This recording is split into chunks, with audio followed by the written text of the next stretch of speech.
Let's go ahead and talk about the drag bunt. The drag bunt is an excellent offensive tool to use, especially when we're struggling as a hitter.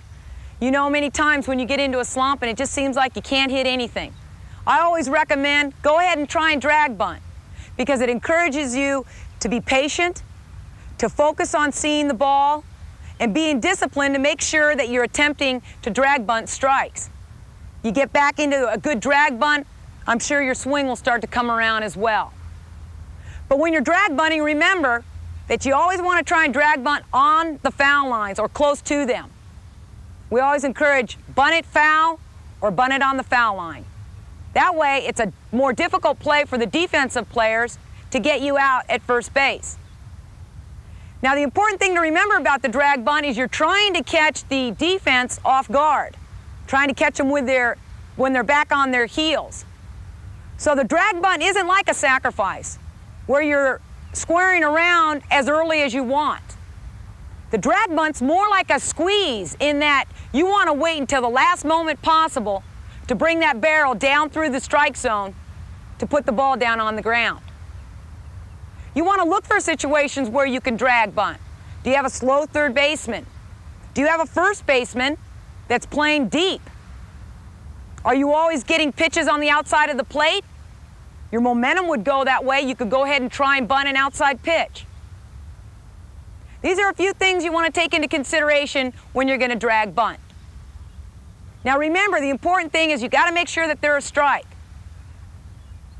Let's go ahead and take a look at the mechanics of the drag bunt. As you get into the box, once again, you want to be up in the front of the box. You want to try and get that ball before it starts moving, especially if you're facing a pitcher that throws a good rise ball or a good drop ball. As the pitch has been delivered, this is when you get ready for your drag bunt position. What happens is, as I'm in my hitting position, my batting position, like I'm gonna go ahead and swing away at the ball, at the last moment possible, I bring the barrel down through the strike zone. My right hand slides up to the starting of the barrel, right where the barrel starts. My left hand brings the handle down into the hip area, probably about 6 inches from my hip. What this enables me to do is to go ahead and have the barrel of the bat at the top of the strike zone, because my knees are slightly bent. It also enables me to bunt, drag bunt the inside pitch, or go ahead and extend to get the outside pitch and quite possibly drag bunt it towards the first base side. As you make contact with the ball, your right foot goes back almost like it's a track start. The reason for this is then you've got something to help you start your momentum forward. I'm not going to be as quick to first base if I'm starting in this position where both feet are parallel and facing almost the visitor's dugout.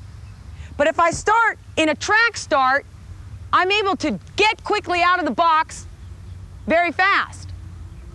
So what I do is I drop the barrel of the bat on top of the ball. I don't come across this way. It actually comes from high to low. Bring the handle down here. Make sure it's a strike. Bunt it. I've already got my right foot back for a right-handed batter. Bunt it. Drop the barrel as quickly as possible and go to first base. Now remember, it's not important that you're a quick runner. It's more important that you catch the defense off guard. Maybe they're playing deep. You can drop down a nice drag bunt on the foul line and get to first safely. Now let's take a look at the drag bunt from a left-hander side. The importance with the drag bunt from a left-hander side is that when we take our crossover step, that we're stepping towards the pitcher, that we're not bailing out too soon. And by bailing out, I mean having a tendency to come here and still try and bring the barrel of the bat out in front of the strike zone and still cover the outside of the plate. You can see I'm unable to do so. So as the ball is traveling on its way to the plate, and I bring the barrel of the bat into the strike zone, you'll notice I'm able to cover the outside of the plate. Contact is going to be made out in front of the plate. As I make contact with the ball, I do what is called a crossover step. My left foot crosses over my right towards the pitcher. What this enables me to do is to bunt an outside pitch fair. Let me show you in slow motion. The ball is coming. You'll see my left hand drop down to the beginning of the barrel of the bat, just like a right-hander. I'm leaning forward towards the pitcher, and as I make contact, I'm actually crossing over, make contact, let go of the bat, and break towards first base.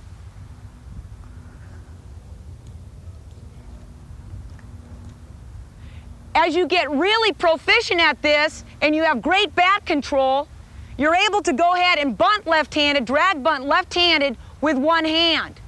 Now, I don't recommend this if you're just learning how to drag bunt, because it's a difficult skill if you're just beginning. For those girls that have been playing for a while and they have excellent command of the bat, I strongly recommend trying it. You'll notice that I've choked up a little bit on the handle. That's for better bat control. As the ball is coming towards the plate, I bring the barrel down, and what I do is I let go with my right hand. Now, what this is doing is allowing me to get my momentum towards first base more quickly. So as I come here, I let go, I'm crossing over, and you'll see I have great bat control because my left hand is almost at the beginning of the barrel. Make contact, let go, and run towards first base.